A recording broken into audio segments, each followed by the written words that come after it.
Started. Good afternoon, everyone, and welcome to the Comprehensive Economic Development Strategy Committee meeting. We're so glad that you were able to join us today. And I want to especially welcome our new members. We've had some people join us since the last meeting in April. We're thrilled that they're able to join us. And then there were a number of members of the committee who weren't able to join us for the April meeting with spring break and other situations going on.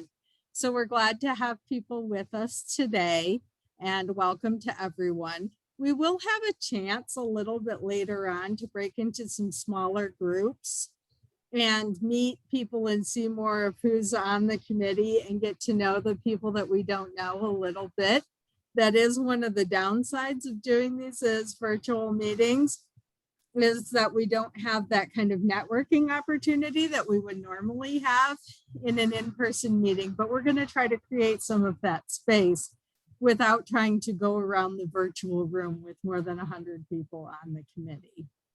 So I think there's a lot of good discussion that can happen today. There's a lot of things starting to move in the region, and we're excited to be in this for kind of the longer, bigger picture than some of the other initiatives that are underway in the region. But at the same time, we all are working toward a shared goal of improving the quality of life for people in Central Indiana and attracting more talent to Central Indiana. I don't know that I have anything else to share right now, so I am going to turn the meeting over to our consultants from TIP Strategies, John Roberts and Elizabeth Scott. Great. Well, thank you. I'm going to just greet you all and then hand it over to Elizabeth. I think we have, I see over 60 people, and I think introductions would be a little too time consuming or cumbersome. But if you do have a question and are called upon, be helpful for you to give your name and affiliation again, so that we know a little bit more about you. But other than that, Elizabeth, happy to be here, and I'm going to turn it over. Good afternoon, everyone. It is a pleasure to virtually connect with those of you that we didn't meet last week and they're new to the committee. And thank you for everyone that is joining us again. So today, our plan is to have a brief introduction of who we are as TIP, talk about the planning process, reminder of the project overview and our broad vision goals, have a discussion on our SWOT exercise from our last meeting. And then, as Rose mentioned, we'll divide out into breakout rooms. They'll give you all the opportunity to connect on a one-to-one smaller basis and then talk about some questions that we have posed for you. And then we'll return back to a full forum to talk a little bit about the structure of the plan, opportunities, and then do another Mentimeter exercise, and then talk about the next steps. So in terms of who we are, starting with the ground rules for today's meeting, we do have 1.5 hours allocated. We encourage you to turn on your video, add your name to the camera box, organizations. We have everyone muted, but please feel free to use the raise hand function if you have any questions. We'll also be utilizing the chat. John and I will try to stay on it. And, Rose, you're welcome to monitor the chat and respond to that as much as you can as well. And then information that we collect today, you will see it come out at a later meeting. Now who we are. TIP Strategies, it's actually an acronym. It stands for Theory into Practice, and that is because every single member of our team has a practical background in economic and workforce development. We pride ourselves on this. We are a team of about 17. John and I are the face of the project. You will see us at most meetings. However, we have an extensive team of analysts and other advisors behind us who will be guiding this process. Depending on the nature and topic of meetings, we may bring in experts from our team to discuss the data or to discuss specific strategies, initiatives that we go into. But at any time, if you have any questions, always please feel free to reach out to John or myself. We are 25 years old. We have completed over, and this is now closer to 500 engagements across the country for over 300 different clients, again, in the US and abroad as well. So a little bit about our planning process and project overview. And again, I'm going to kind of breeze through these just to catch everyone new that's up to speed, and as a reminder for everyone else as well. So the project goal is to develop a comprehensive economic development strategies for the Indianapolis region. And when we talk about the Indianapolis region for purposes of this project, we are referring to Boone, Hamilton, Hancock, Hendricks, Johnson, Madison, Marion, Morgan counties. So we understand that this region is kind of sliced and diced in different ways. But when we talk about the regional economy or Indianapolis regional economy for purposes of this project, this is our geographic boundaries and definition. What you asked for. So we will be establishing an economic strategy committee. That is you all, this large inclusive body that will help frame and guide decisions as we move forward through the planning process. This is truly a collaborative approach. So we are looking for you all. We will be facilitating meetings through this process, but we hope that you will remain engaged as we work through. A summary of economic conditions. This includes data analysis, as well as economic context. So John and I and the rest of our team have been working through past comp plans, industry analysis from the region. We have been working our way through some amazing virtual community tours that Rose and others were able to film for us. SWOT analysis is well underway. We began that at our last meeting and we'll continue that today. And then more towards the middle and the end of the plan, we'll start talking about strategies, performance measures, building economic resilience. We do have a public comment period for our plan to make sure that we have wide stakeholder input from a broad-based sector of the region. And then we'll do some work on the organizational structure, getting prepared to create an economic development district and the committee, and then have that all roll into the Regional Development Authority development plan as well. Now, a little bit about what a CEDS is. Some of you may be familiar with a CEDS planning process from previous work, but for those of you who are not, a CEDS is really a strategy-driven plan for regional economic development. One of the reasons I love CEDS plans as opposed to a comp plan or an organizational plan is because these get to touch everything that impacts economic development. So we get to talk about the framework for a community and creating a vision for a community and how economic development touches all of those things. I think, a traditional CEDS plan used to be just a list of projects and, just infrastructure investments to get to those projects. And it was a very narrow lane. And now economic development, we see our lane widening. And I don't think it's necessarily that the lane is widening, just more of an understanding that economic development touches a lot more than just a specific project. So in order to do that, back to our list here, is really to build capacity, guide economic prosperity and resilience of a region or an area. We will be leveraging and integrating additional regional planning efforts. There have been some amazing work that has already been done in the region around economic development. We want to leverage and coordinate around that. The EDA does require a number of specific things to go into a CEDS plan. A vision and guiding principles are two of those things, and we will work towards that today, as well as the SWOT analysis, a number of data points. So we will be creating data profiles for each of the different counties that we'll be covering. We will look at target sectors and infrastructure assets. In order to have this official designated body of work as a CEDS document, the EDA does require that it must be revisited and refreshed every 5 years. And the CEDS is also a prerequisite for the Economic Development District designation.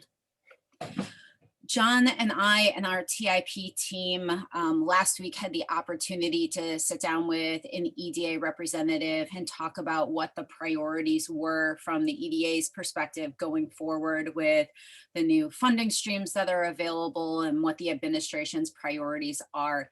And really, I mentioned on the last slide that a CEDS used to be, thought of specifically as a list of projects. And although there are still projects and funding available from the EDA, more and more they are looking to these 7 categories to help guide their investment decisions. So the first one is equity. The second, recovery and resilience, workforce development, manufacturing, tech-based economic development, environmentally sustainable development, and exports and FDI. And so what this means is that if you have a proposal that you're looking to put forward to the EDA for potential funding, they will look at this and they expect that that proposal will at least have outcomes that touch one of these categories, ideally more. So, looking at a project that would help a disadvantaged community around small business manufacturing that was hit particularly hard by the pandemic.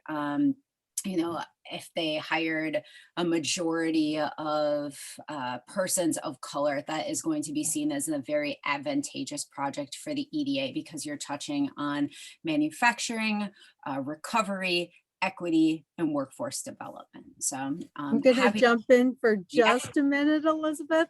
Because our committee is so broad, we have some people who are not always totally connected to some of the terminology. So I just wanted to jump in with FDI is foreign direct investment. So it's when we have foreign relationships for economic purposes in our region. And the Indy Chamber has Andrew as an expert in FDI, but there are also experts in the region. Just wanted to clear up that one piece for you. Thanks, Rose. I appreciate it. John, I'll let you weigh in. Anything else on this slide? No, I think it's just something that to really, we felt lucky to have that meeting with the EDA because this came out of a specific question. What are you all interested in funding? And since there's huge increases in their budget, this was very helpful. And so we commend it to you as well. Thanks, John. So switching gears a little bit to our process, my next slide will show an overall timeline of the process, but we are looking at approaching this work through a 3-phase process. Right now we are in the discovery phase, so understanding as much as we possibly can about the community, including some of that background work that I mentioned earlier, and that gears us all towards the opportunity phase, which is really when we start to understand where the opportunities are for the region and the direction that you want to go. And the third phase is implementation. We spend a significant amount of time on this, understanding and putting together the nuts and bolts of a plan. The last thing we want is something that sits on the shelf. So we want to ensure that you all have the tools that you need and strong direction on where to go and how to implement the plan and measure the plan as well with metrics and benchmarks. So overall timeframe of where we are, again, we are at the very beginning of this planning process. For those of you who just joined us, our kickoff meeting was last month. We officially started background work back at the end of February and early March, and all leading up to our next meeting, which is where we share the initial findings of the discovery phase. So we'll be starting our stakeholder engagement work in specific areas at the end of May and early June. Opportunity phase, we expect that to last roughly mid-June through October, and then starting to talk about implementation November, and we'll have our final body of work completed in February. So this project is a little unique in that we have some staged deliverables, which will occur throughout the implementation phase. And the last slide, we frequently get asked, this is all great, but what informs the plan? How do we get to that opportunity phase? And there are really three things. First, what you tell us, what we're doing right now, these steering committee meetings, our stakeholder interviews, our roundtable groups, background information, what the data tells us, marrying what you tell us with what we're finding and how, the economic assessment, benchmarking, looking at peer cities, and then of course, target sector industry analysis. And lastly, what our experience tells us. John and I and members of our firm are doing work across the country. We have a strong pulse on what's happening regionally and globally, and we incorporate that in as well as our years of experience. Elizabeth, we do have a question about whether if the cluster analysis will be just for industry clusters or if it'll look at occupational or knowledge clusters as well. Yeah, and we will, fortunately, we do both. And so you will have, and the difference is a really important one. So thank you for the questions. For those of you who don't live in this economic development world, I'll just give you an example from our own backyard in Austin. Dell Computer is listed, as you might expect, as a manufacturing, and then further breaks down into computer company. But the people who work there have very different skills. There's a lot of financial people and there's a lot of marketing people. So when you want to analyze an area, and the same with Boeing in Seattle, it's not the majority of Boeing employees are not engineers. They cover financial and a whole range of other areas. So knowing what your workforce skills are is very different from identifying an industry. So it's a great question to ask. I think it was Scott who asked it. And yes, we feel like we need to do both in order to be able to tell you something and tell the rest of the world something about the composition of your economy. Now, Rose, you've done that already. So some of this will be just bringing the most current information that we can to bear.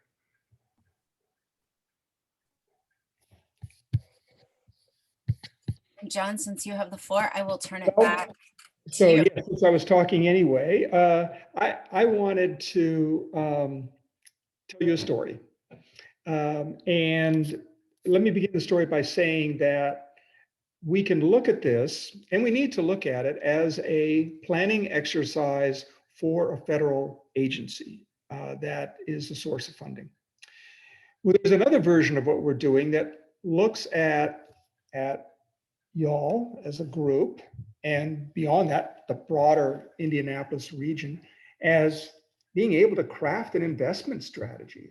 To me, that's really, if I need to give an elevator pitch on what we're doing, it is to devise an investment strategy on behalf of the Indianapolis region. And that investment strategy seems to me, at this historical juncture, more relevant and more beneficial to think of it that way than it may ever have. And that's because arguably there's more money, not arguably, factually, there's more money sloshing around in the economy than I think I've ever seen in my lifetime.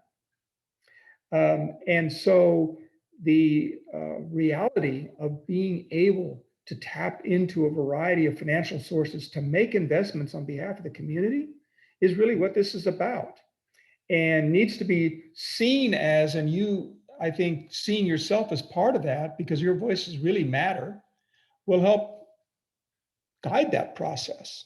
Now, in light of what I just said, just very quickly, a tale of two cities.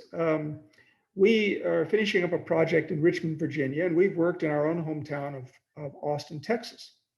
And the tale is as follows, and it has a lot to do with how you view an investment strategy and how you view your region.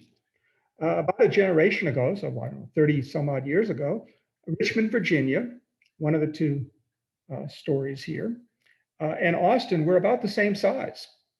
Two state capitals, each with a good sized university, and not much else.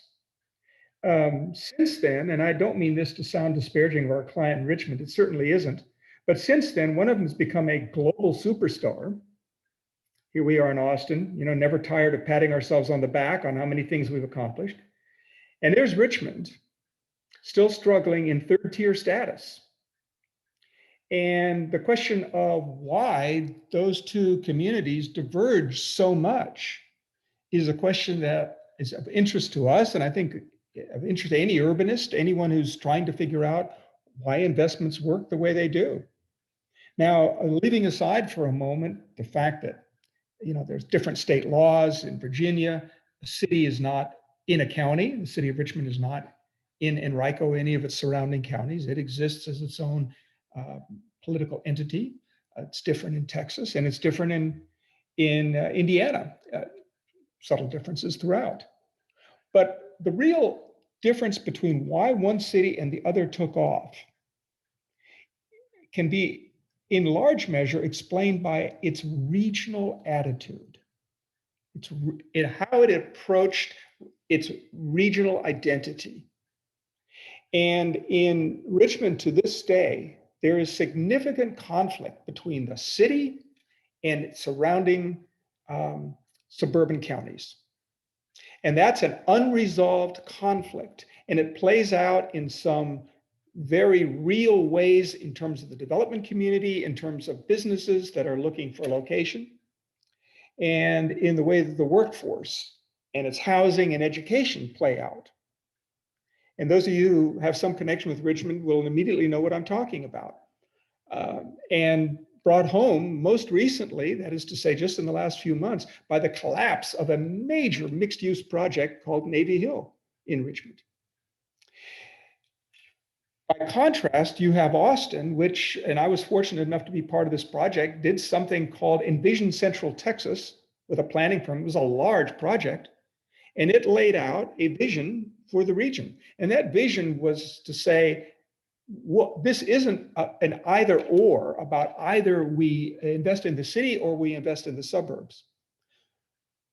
It was really about how can we have multiple centers of gravity throughout the region. And I can't stress that enough. And I can give you numerous examples of it, from the relocation of the airport. Those of you who years ago remember flying into Austin and coming in over the interstate and almost clipping the high power lines because the runway was so short, it was dreadful. So when that moved and 700 acres became available, suddenly there was a really significant urban project that wasn't in the downtown. When Samsung came, it wasn't in the downtown. When we just got Tesla, it wasn't. When the domain developed. So this regional collaboration that said, we have a vision for the region where growth outside of the central city is beneficial to the central city, and growth within the central city is beneficial to the region. Now, of course, it's not all a rosy story, and there were bumps along the way, but that general sense is still very strong. It doesn't mean that the folks in Round Rock, Williamson County, our northern suburban county, isn't proud of saying we're not Austin and we're not weird. They love to say that. But in fact, when a toll road needed to be, when Dell needed to be connected to the population within the city of Austin, a toll road got built in less than 2 years. We just did it. We just did it under that same sense that what's beneficial to the region, to the outlying suburban communities, is beneficial to the downtown. So I wanted to just tee that up for you.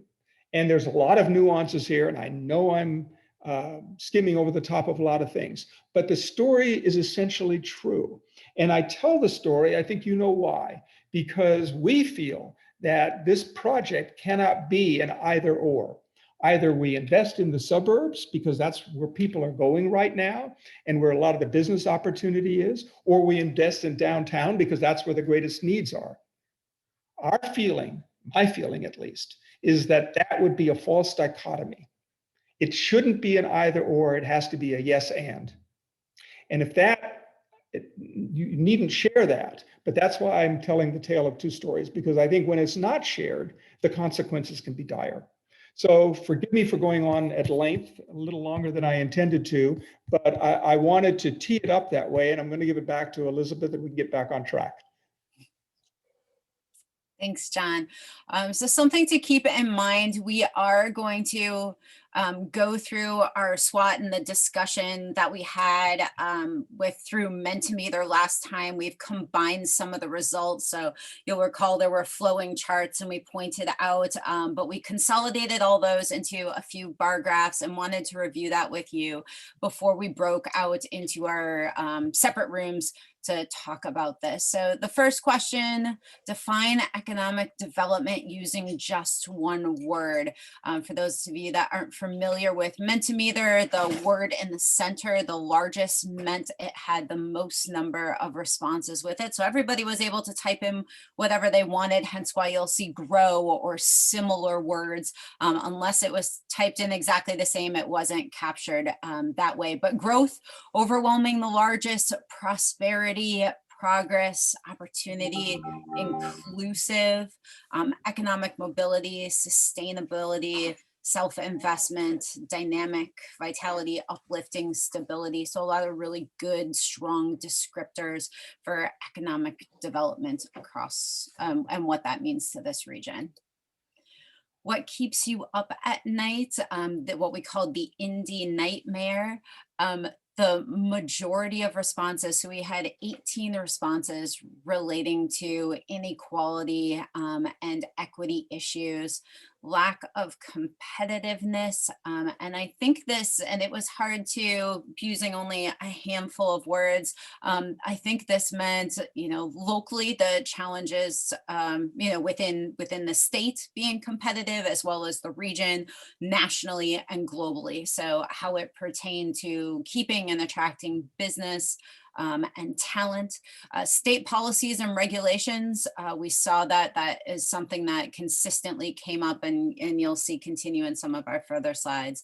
Lack of vision, crime, public safety, a lot of concerns there, workforce development, transportation, infrastructure, and sustainability were all areas that we received feedback in.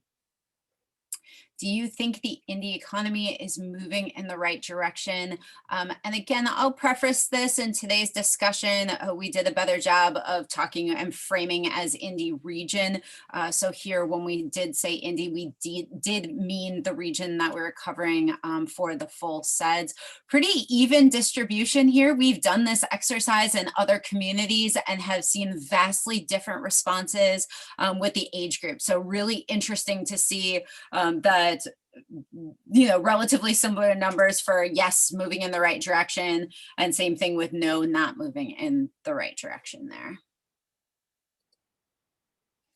Strengths of the region, location, geography, connectivity. We'll talk about that word a little bit more. Diversity, collaboration, cost of living, and it goes out from there. And if I may interrupt, if we go back to that one for just a second, we, as Elizabeth said, one of the benefits of us bringing information to you is comparing the response to these questions against other communities. And location and geography, cost of living, affordability are this may surprise you, may not surprise you. Is more typical of communities that are facing greater economic challenges. So those that are on a more upward trajectory de-emphasize their location and their geography and their affordability and cost of living. The reason I say it may not surprise you is because if you look at some of the high growth areas, you see that they're not particularly affordable, and their location may not be that great.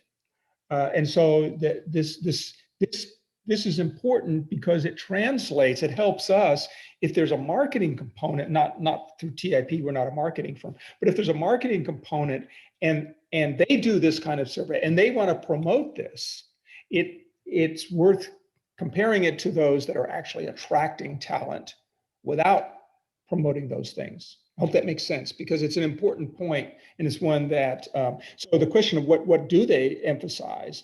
They really emphasize their quality of place. They emphasize their cultural attributes. They tout their entrepreneurial opportunities. That's what drives some of the more successful communities that we've seen, and of all sizes, actually. So there's nothing wrong with having great geography and low cost of living, except it doesn't equate necessarily to successful economic growth. Thanks, John. What opportunities excite you about the region? We had a lot of really diverse responses here. Any of the ones that went over 10 responses, regional partnerships, as well as public-private P3 opportunities, the region's natural resources, outdoor amenities, touched a little bit of quality of life, if there was a reference to outdoor amenities in there. Rapid transit, so the bus rapid transit lines, as well as transit-oriented development was the largest response here for categories. Tech sector, 16 tech, as well as inclusive growth and DEI initiatives and those opportunities for the region. John, anything else you want to weigh in on this one? No, go ahead. Weaknesses, crime, inequality, state government was seen as a challenge, housing, mental health, homelessness. Those were topics of conversation that we discussed at length at our last meeting. Inclusion, education, a little bit about sustainability. A fair number of water quality issues came up as well. I'm starting to see some themes here throughout these. Worrying you the most, lack of regional cooperation, again, those environmental sustainability issues, lack of vision from leadership, racism, racial inequality. I lumped poverty, homelessness, and housing into one category. And then again, that going back to that theme of state policy, state government challenges. And lastly, what outcomes constitute success for the planning process? Overwhelmingly regional collaboration, a lot of opportunity, and with I think John's Tale of Two Cities story ties perfectly, and hopefully you'll see more connections there. A ton of opportunity around regional collaboration and how that can move the needle in terms of economic development and leading towards inclusive growth policies and initiatives. And then also developing an actionable plan with metrics and benchmarks. Again, something that we pride ourselves in. This will be a focal point of the plan, ensuring that it does have that it is actionable. And to Mitch's question, yes, I think Rose just answered it. I think there's a little bit of the same sense that again, Austin, Texas has, that the state legislature loves to beat up on us and restrict some of the initiatives that the city on its own would like to do. Am I saying that right, Rose? Is there a similar sentiment? Is that what that means? Yes, basically a lot of the policies that we were seeing were specifically aimed at the largest city in the state, which is Indianapolis, and initiatives that are pretty widely supported, at least in the city. And we were also at the threshold of, or kind of like the precipice of the legislative session at the time of that last meeting. And to Lee's question about what does successful economic growth relate to, I think it's a great question, and it most closely correlates now and has for a while to the availability of talent. And so quality, we started using the term quality of place rather than quality of life because, and some of you heard me say this before, because, and I don't mean this in any way disparagingly, every community in the country has the best quality of life, if you ask them. And why wouldn't it? Because you're asking people who live there, who are invested in the community, that quality of life is great there. But quality of place is the way that your community looks to people who aren't from the community. And that's a very different perspective. And it's not just a question of, are you welcome? That's just the very surface of it. But can you find a place readily in that community? Are the amenities available to you? And, when we ask this question that way, I've gotten some amazing answers. And let me just be specific, in Wausau, Wisconsin, which is where East Bay is, which is a big sporting goods distributor and outlet.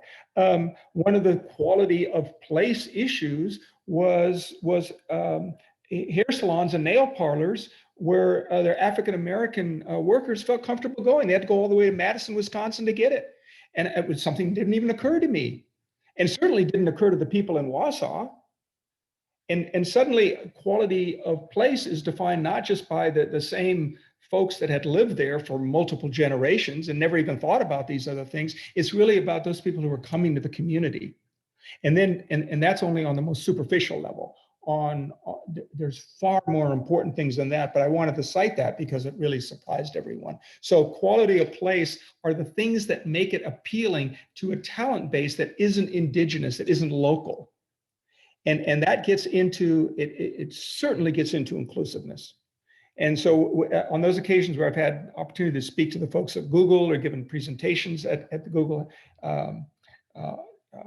facility in Austin, the headquarters there, that is a constant theme and for tech companies in general. So I think I wanted to take that moment, forgive me for going on about this, Elizabeth and Rose, but I think it's such an important point that it's worth highlighting that. And it does translate into economic development strategies. It's not just an abstract sort of interesting point to bring up.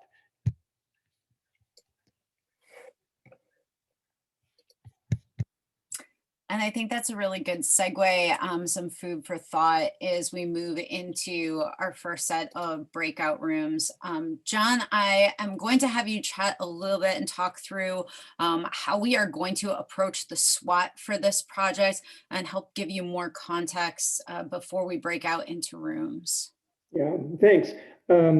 So at TIP, I guess it was maybe 10 years ago or so, we were doing a project in Colorado, and we decided we needed a fresh approach to the SWOT exercise. The SWOT exercise, I mean, honestly, can be a little bit tedious because people generally agree on these things, and there's something will come out of it.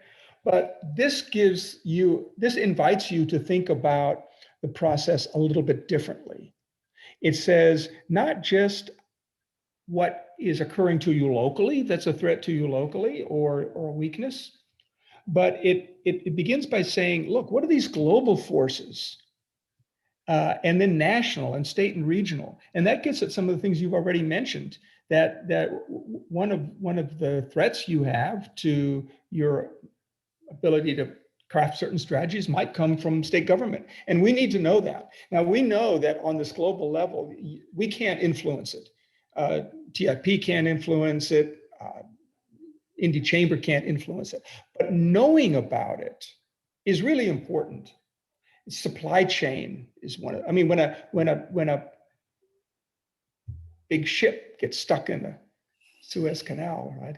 It suddenly, can't do anything about it in Indianapolis, but I can tell you that it directly influenced the site selection decision of a pharmaceutical company 3 weeks ago in the Chicago area.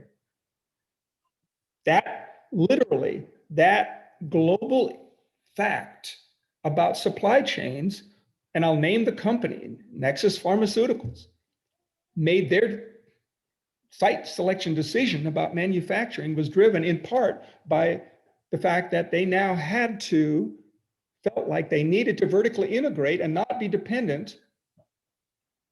So you see where I'm going. So I think it's more fun, and I think it's more instructive because it can help us with the target industries and help us collectively think a little bit differently about what are some of the threats and then finally, and most importantly, is that lower left quadrant there, the opportunities. I think that's where that's our biggest takeaway, from this is, and we'll do a whole separate session on this, right, Elizabeth, later in the process, where we talk about this opportunities, but within the context of these other things. And the one other advantage to this way of doing it is you can have overlapping, you can have particular elements of your local economy that can be overlapping. So I mentioned that we were doing this in Colorado. It was in Fort Collins, and at the very center of everything was Colorado, was the State University, Colorado State University, because they all of them simultaneously saw it as a strength, obviously, but a weakness in that so much of the economy was driven by it, an opportunity to do a lot more with the university programs and retain talent, and a threat from cutting off of federal funds for some of the labs. So that's the other advantage of doing the chart this way, that you can have overlapping. And then we'll take this and we'll try to pull out from it those things that we think will need to be in the strategic plan and give it back to you. So with that, Rose and Elizabeth, let's send people off. Yeah, so we are right on time. We plan to have you in the breakout rooms for 15 minutes. Again, as a reminder, the ultimate overarching goal is for you all to get to know each other better. So please spend some time doing introductions, name, role, organization, suggest an icebreaker as any past planning efforts that you have been involved in. And then 3 questions. You unfortunately will not have these in your breakout room, but really the gist of it is reflections on the SWOT. So anything missing, especially for those of you that are just joining us for the first time? Is there anything that surprised you from the discussion? Anything that you noticed that was missing? And then if you get through those, what do you see as the plan's themes, or what are some of those big ideas that jump out to you as being opportunities for this planning project? And with that, so you'll have about 15 minutes exactly in your rooms, and then we will rejoin and regroup. If you can also think about naming a spokesperson for your group, we'll have reflections and time for discussion later, and that would be beneficial as well. And with that, Rose? So I am going to break you into 12 breakout rooms, which will allow 5 to 6 people per room. Zoom is going to automatically assign them. So we did not choose who you are in a room with. I hope it doesn't put too many people who know each other too well together, but we'll see how this goes. And enjoy the conversation. Thanks, Rose. I'm going to open all rooms.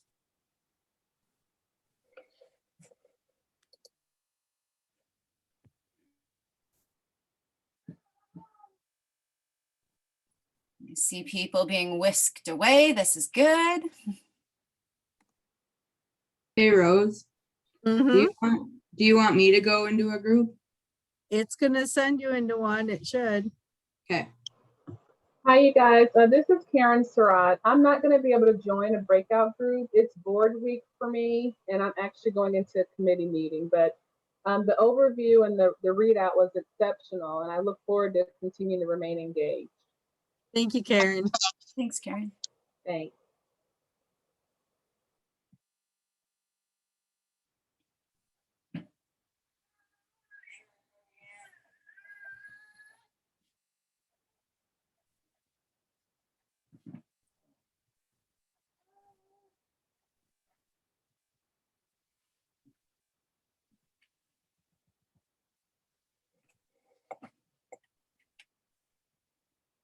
It looks like we have a few people that didn't join a breakout room. If you have any questions on that, please let us know. We're happy to answer those questions for you.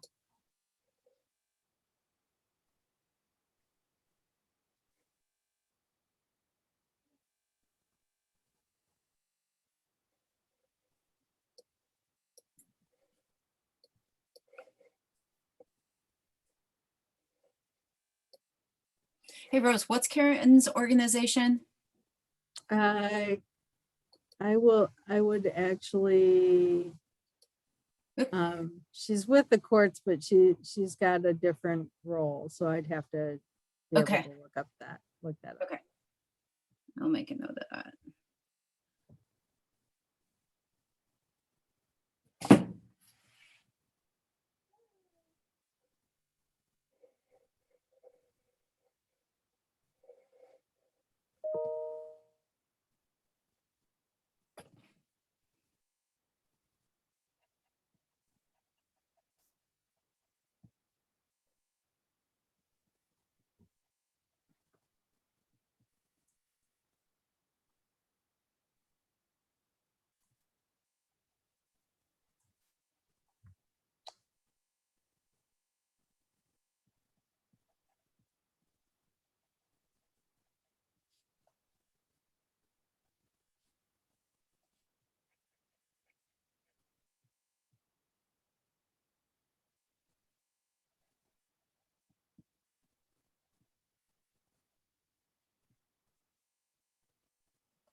Oh, Karen's with One America.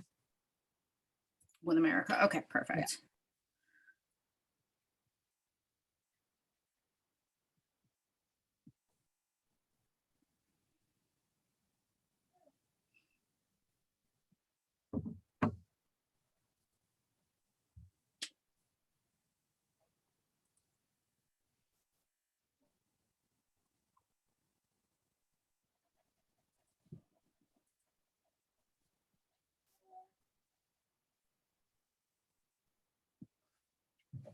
I know this, John decided to join a breakout room. He said that he wasn't going to, so we'll be curious to hear his feedback. I hope he didn't dominate too much the conversation. He's in with Drew, so it could be interesting.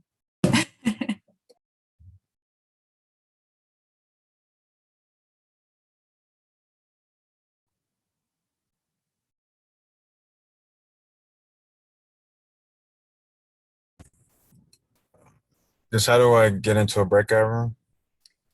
Let me see if I can move you to one because it should have sent you. Oh, I can assign you. I will assign you to room 11. We'll see you back in a bit. Okay, thank you.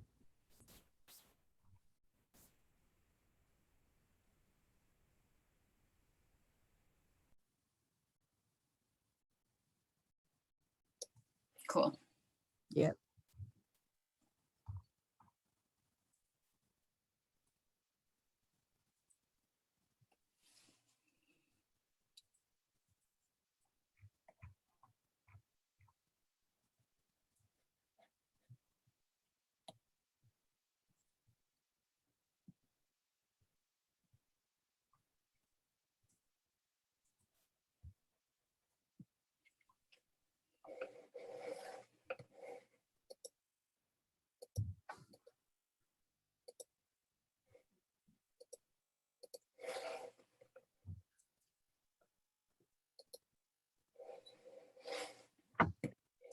Yeah, still make sure our Mentimeter is ready to go here for when we get there.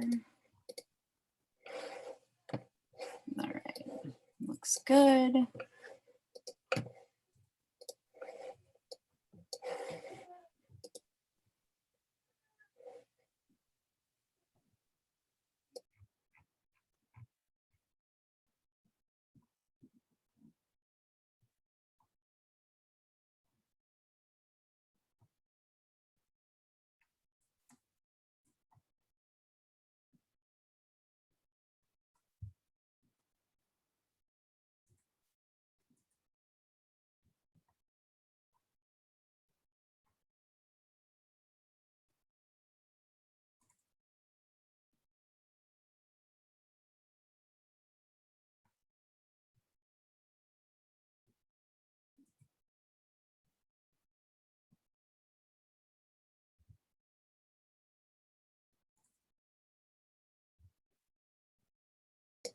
Rose, do you happen to know how many people now we've had that in total, but have come to either this meeting or both? You understand my question? Yes, I understand Okay. your question. I haven't translated this meeting's attendance into my spreadsheet, but then I'll be able to tell you. Okay, that sounds good.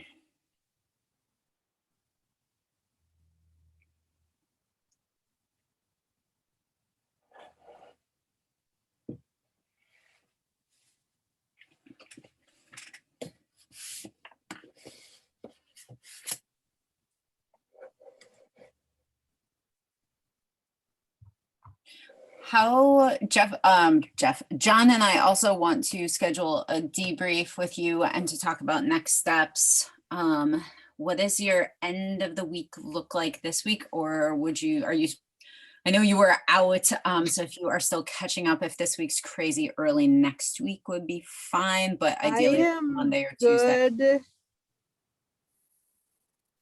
Friday, except I think I just got a 9 o'clock added.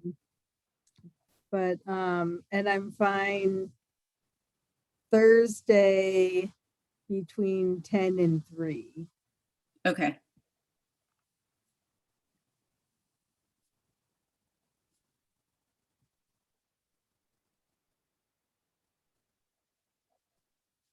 But next Monday and Tuesday don't look terrible either. So Okay. pretty open. What was the exception on Friday? I think I just got a 10 a.m. Okay. 10 a.m. or no, a 9 a.m. 9. Yeah.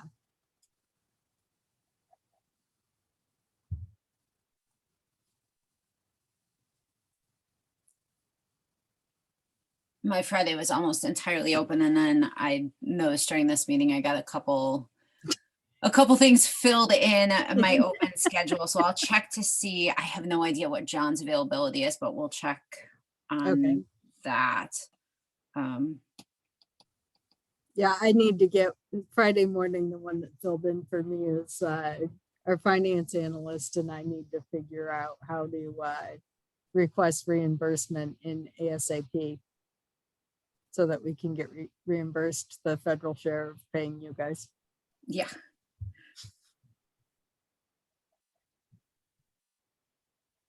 Well, it sounded like Tristan didn't once she figured out how to get into the portal. It looked like it was smooth sailing from there. So that was good news. Yeah, I right away got a message to that, an invoice for approval. So should I give them a 5-minute warning? Yep, that would be great.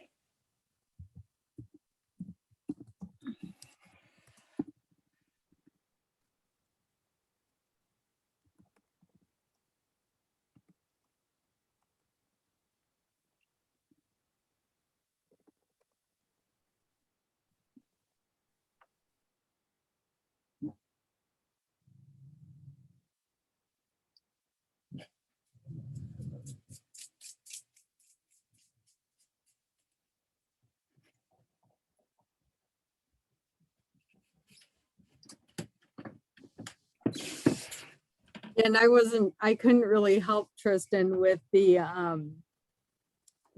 portal, and Anita's out, but Kristen was able to help her, so that worked.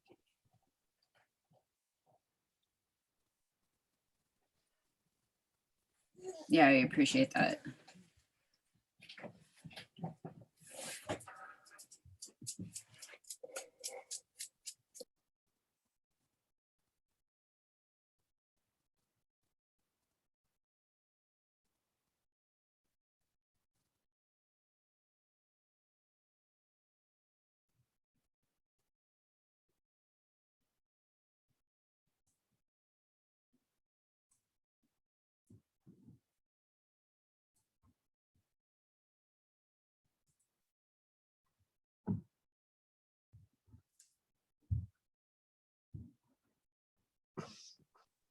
Hey, John. I have to, you can't put me in a room because I can't, it's not like I can keep my mouth shut.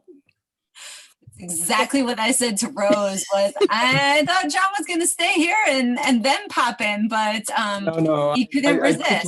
I quickly realized, I mean, especially they were talking about really interesting things. And I just, one really incredible comment was that, speaking of the Indy region, he said, we're way better tactically than we are aspirationally.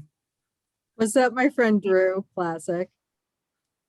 Yeah, Yeah. I figured Drew would keep you in line in the room. So Yeah. I mean,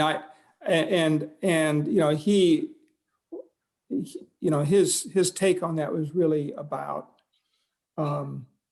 the fact that everyone is advancing their own cause. Right. And we had the energy fellow in who, had a lot of experience with Austin as well. And, by contrast, I guess you'd have to say, to the Indy region, he talked about, that's Brian from Centerpoint. He talked about the way that Austin got together on Opportunity Austin and really had big regional projects in mind. The same story that I was telling, really, but he was there for that. So I think it's clearly an important point for them to focus on. Hey, John, quick question before everyone comes back. Do you want to, so we will be at exactly a half an hour remaining when everyone gets back. Do you want to open it up for a discussion knowing what we have left to cover, or want to hold it? Your call. Yeah, I think probably not. I think, we can ask, I was thinking about that. We can ask if there's, any highlights that people wanted to share. But I think if we got into a big discussion, we wouldn't get to some of the other things in the Mentimeter that we need to get to. I might wait. I might do what you need to do first, and then at the end, ask if anyone had any big highlights from the breakout rooms that they wanted to share. Yeah, But I think. kind of make sure that you take care of what you need to get done first. Yeah, that's essentially what I was thinking as well. And it's easier when you have this in person, and when you're doing it through these kind of breakout groups, it's a little bit more complicated. But no, I think let's do that. Let's go ahead and get through ours, and then we can. And a lot of the things that we'll be talking about in the Mentimeter is going to overlap what they were talking about in the SWOT exercise anyway. Okay, I'm going to go ahead and close the breakout rooms, and they'll be coming back in. Okay. Sounds good.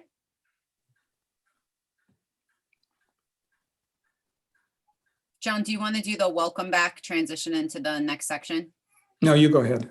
Okay. That way we'll stay on time.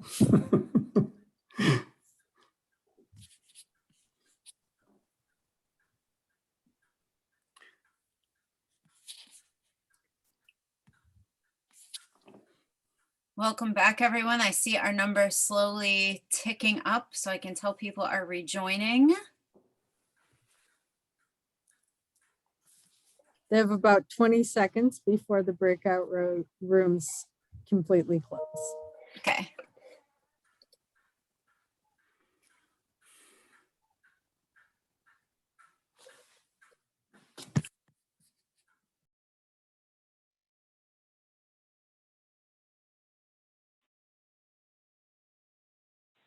Bye.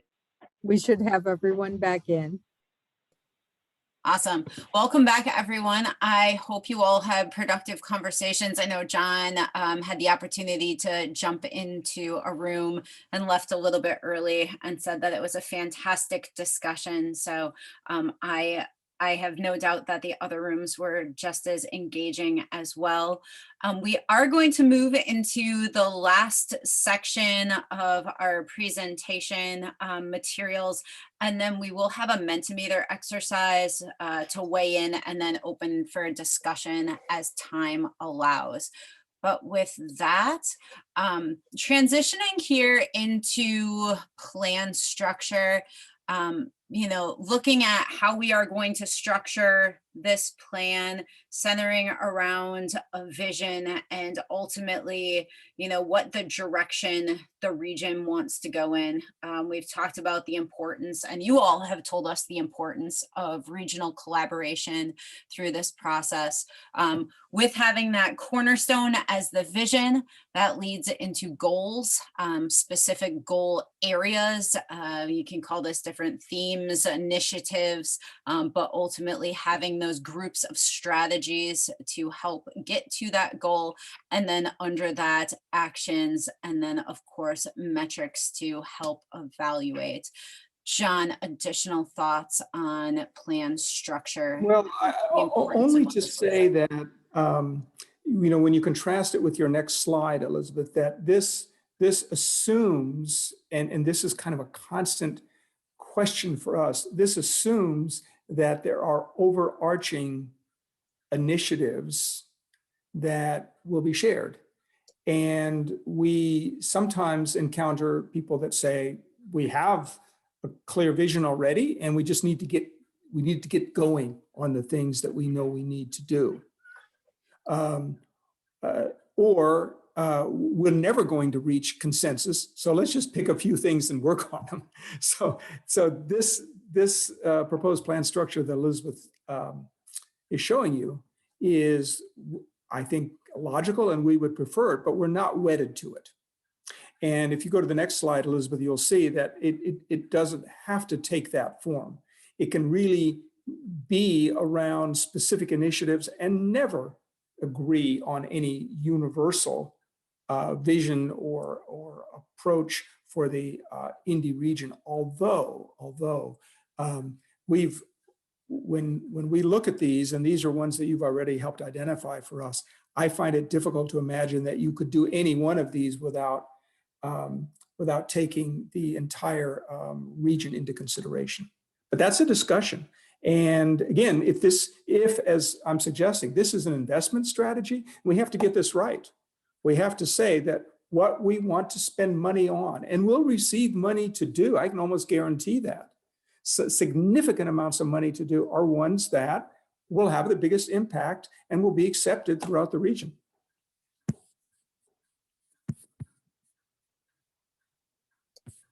Thanks, John. So from here, we are going to move into a Mentimeter exercise to get your feedback and response to the plan structure and the initiative areas that we outlined. I feel free to either use a mobile device or another screen to log into menti.com. I am going to stop sharing, but when I bring up the Mentimeter, you will see that code again. So if you didn't have time to grab it, you'll have another opportunity here, but bear with me as I transition.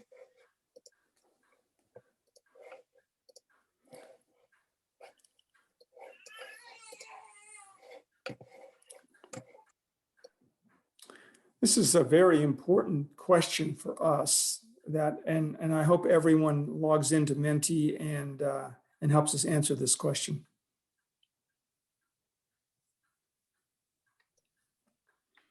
So if you are not familiar with Mentimeter, the responses, so it is an anonymous poll. You are welcome to submit as many times as you want. And as people start to respond, the boxes will come up on the screen and it'll just keep scrolling through. This can be very specific, or as general as you want. So, schools and colleges, if there are specific people or entities or roles, welcome to include that. And we will be capturing all of this information. As we mentioned in the timeline earlier, John and I have already had a handful of conversations with leaders throughout the region. There has been a commitment by TIP and the IMPO to ensure that this is an inclusive process. And we want to make sure that there is an opportunity for all of the stakeholders to be engaged. So this is fantastic. We will be taking that list and helping to formulate our roundtable groups and working groups as well. Yeah, I think we'll wait till we get up to 60+ plus responses, Elizabeth, before we move on. I'm tracking the little lower right number tells you. And don't worry about duplicating what someone else has said. Just get it on. We'll sort it out. Thanks, John.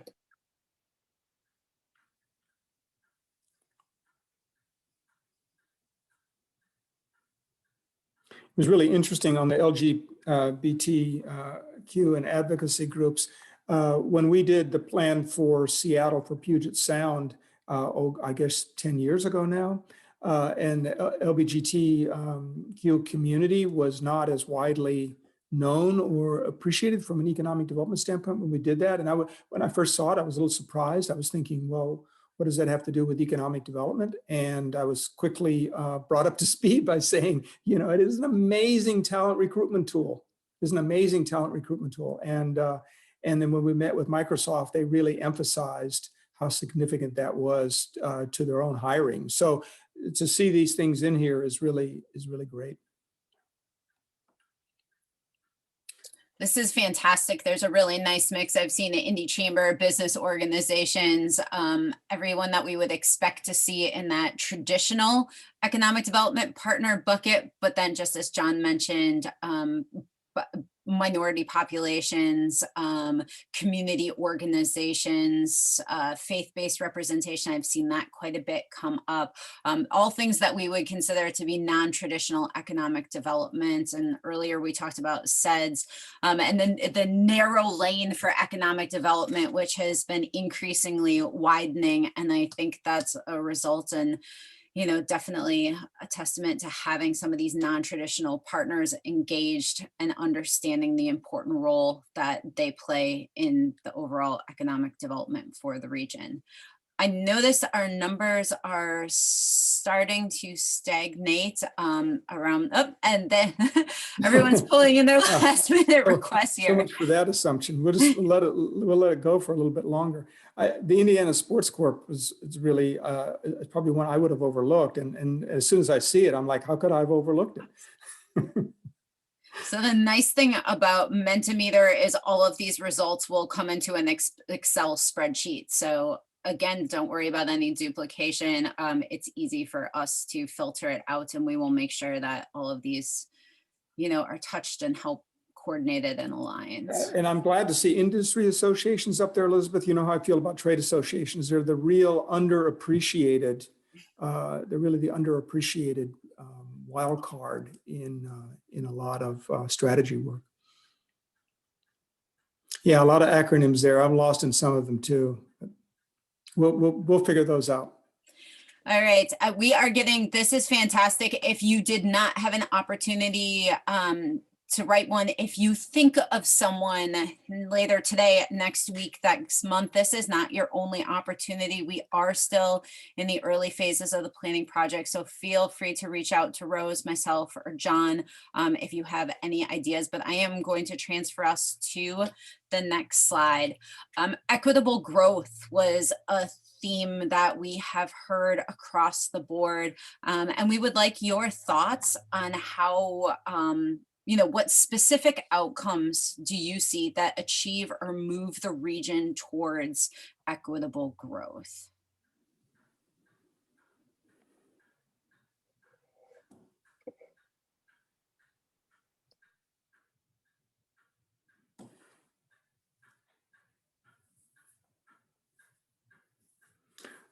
Yeah, I like the ones that are popping up immediately because the measurable part of this is what's so important. And Elizabeth and I and our whole team at TIP has been talking about this for the last year, is being able to identify, translate these outcomes along with metrics.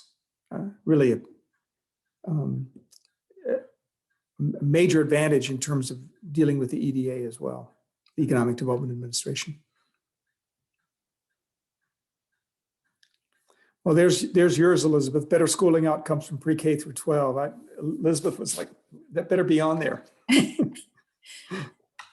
This is great. I always, when designing these questions, it's okay, how would I answer them? And I'm always pleasantly surprised, to John's point with the sports organizations in the previous one. We're pleasantly surprised when we see things that may not have been on our, at least top of mind or radar, but these are great.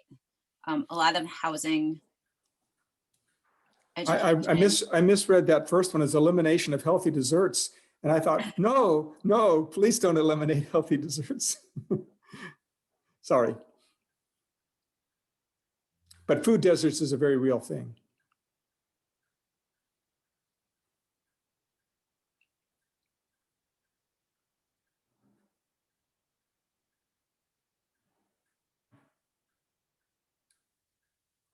Childcare, clearly one of those initiatives that will be getting national attention. And we're trying to be as mindful as we can of how we translate some of these things that you identify into fundable strategies. And I can tell you from our conversations with EDA already that the more specific you are around what childcare might mean in Indianapolis, the more likely it is to get funded.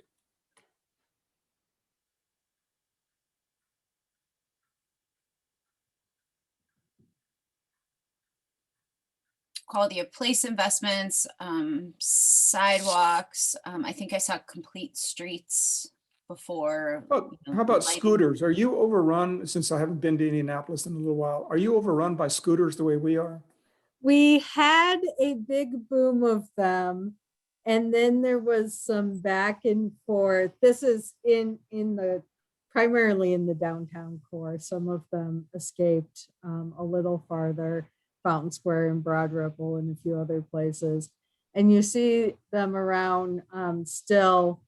There was a big learning curve about people being appropriate with them. Some of that's toned down, but I think some of that was related to pandemic tone down. So it'll be interesting to see where they land as employment comes to whatever the next normal is for place-based employment. You know, we had a plague, like a plague of locusts on them, and then it did taper off considerably during the pandemic, and now they're back. They're back.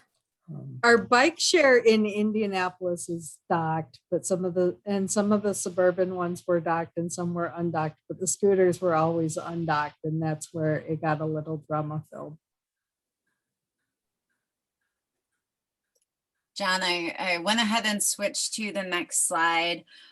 Key areas of concern when you think of addressing recovery.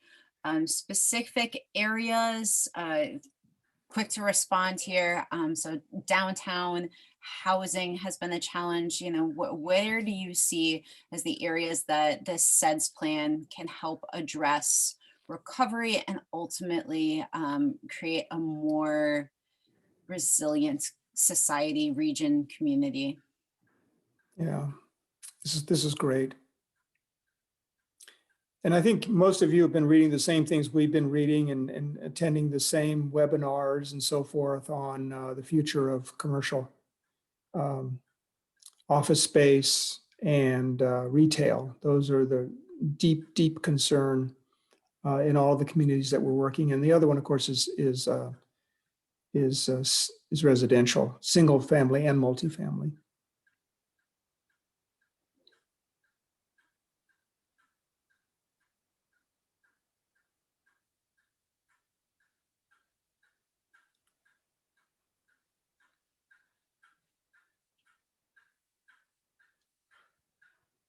The racial health disparities, have we talked, Elizabeth, about our tool that we're going to make available on occupational risk tool? We have not. Yeah, we will make that available to you. Maybe just give a quick summary of it, Elizabeth, just to give us by way of a little teaser. Yeah, absolutely. So we have developed in-house, our brilliant analytical team developed a tool called the Occupational Risk Tool. And it is a data visualization platform that is also GIS based. And so it looks at what risks or what occupations and the risk to those occupations based on exposure to COVID, as well as to wages, and then maps that across the region. And just can go into a lot more detail on it, but a way that it can be used and outcomes. There is a community that we did this for that actually used it to help guide their vaccine rollout strategy. So understood where the highest risk workers were and how they could develop either mobile sites to get out there, other ways that this could be deployed, and we see long-term benefits, how you can talk about workforce development programs where the greatest need is, aligning skill sets to regions and occupational concentrations of areas throughout the region, and a good tool to just better understand geography and occupations. Yeah. I also see someone use the word leapfrogging Indy out of COVID. I love the word leapfrogging because it really takes you away from kind of incremental and suggests that, you know, that there's a lot more possible. So when I see that word, it always excites me because someone is thinking along the lines of this could be a lot more than just a pro forma CEDS document.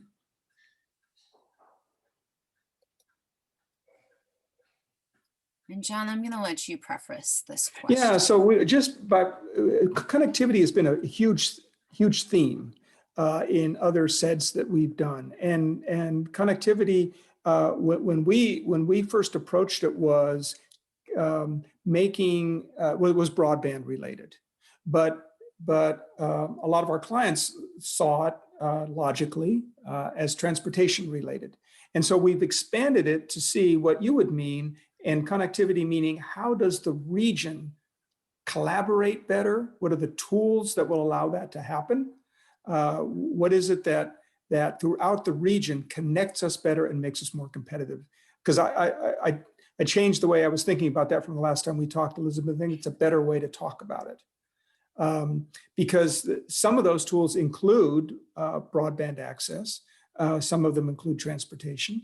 But you've got some other things here on healthcare and education. Education is a huge one, and again, using that Austin example, having a major new higher ed outside of Austin turned out to be beneficial to the entire region, and that's the sort of thing that is really within the purview of the CEDS.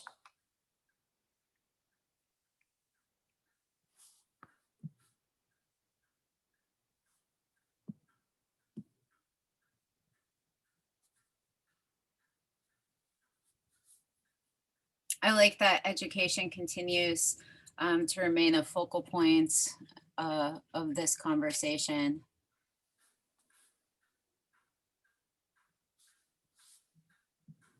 Transportation infrastructure, a couple different ways to describe that. Telecom, broadband, I see popping up here. This is fantastic. Fiber.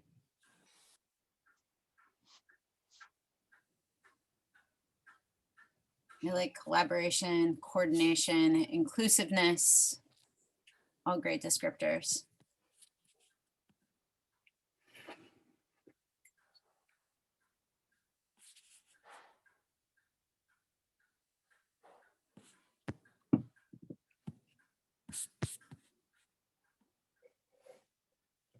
All right, and we have one more question for you all in Mentimeter.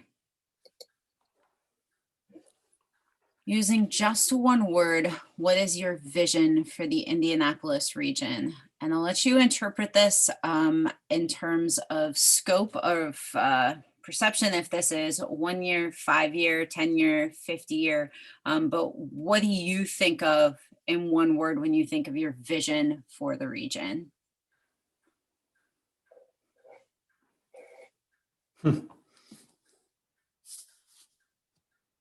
This is a tough question, Elizabeth. I don't know how I would answer this.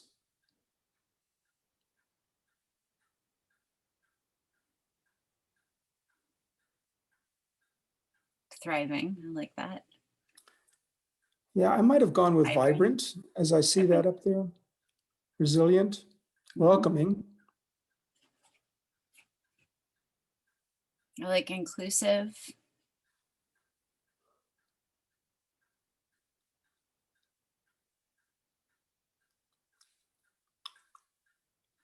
So as we talked about in the beginning, CEDS do have required elements. One of those is a common vision. You know, as John mentioned, with structure of the plan, there are different ways that we can approach that and what the importance is. But some of these descriptors we will use to help develop some sort of visioning statement for the plan. Some of the smaller ones are really interesting, like magnetic and strong. I like seeing those pop up as well.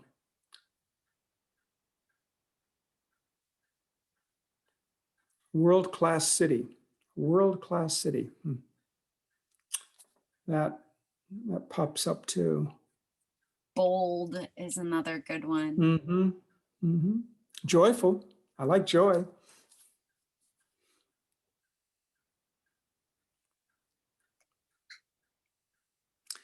You know, it's healthy is an interesting one. Tell another story while you're finishing this out. We once did, and Elizabeth, you haven't heard this story. We once did a regression analysis along with a team member on a huge project in the Delta region for a federal agency called the Delta Regional Authority. And they asked for a regression analysis on the factors that most closely correlate to continued economic success measured by GDP or GSP. And this may or may not surprise you, but we put in some, 200 odd variables. Anything that was measurable, we kind of threw it in there. And the closest single correlation to economic success defined by GSP was health. Health.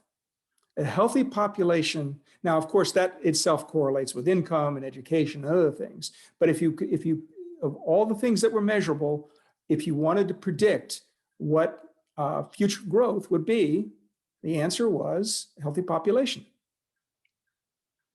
And healthy defined by most of the common parameters of health, mortality rates and infant mortality and a variety of other things. But it stuck with me that a community with an unhealthy population cannot grow.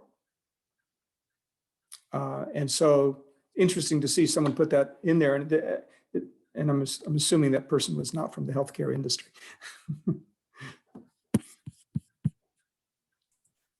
Although we do have healthcare representatives. Yes, we do.